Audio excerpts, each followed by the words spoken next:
તો રાજ્યમાં કમોસમી વરસાદથી નુકસાનીનો સર્વે કરવામાં આવી રહ્યો છે। કેટલાક જિલ્લામાં નુકસાનીના આંકડા પણ સામે આવ્યા।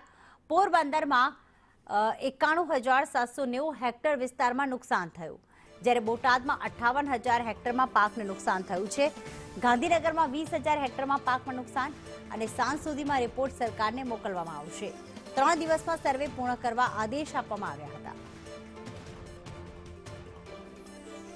તો અંદાજિત જે નુકસાન છે તે સામે આવી રહ્યું છે અલગ અલગ જિલ્લાનું, જેમાં પોરબંદરમાં 91,790 હેક્ટરમાં નુકસાન થયું છે।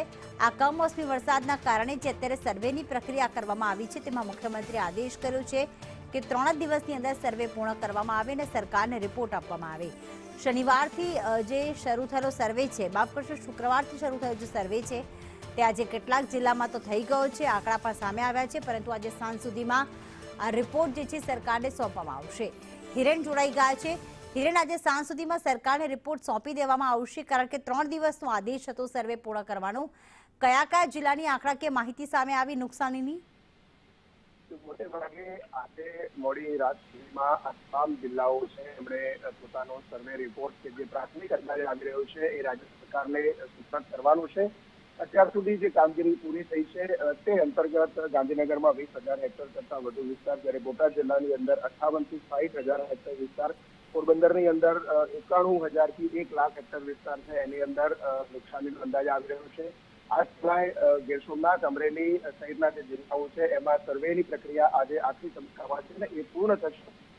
આજે જો મોડી સાંજ સુધીમાં આ આંકડા આવી જાય છે તો આવતીકાલે એ તમામ જિલ્લાઓનું સંકલન કરી અને પરમ દિવસે કેબિનેટ બેઠકમાં પેકેજ છે તે રાજ્ય સરકાર જાહેર કરશે।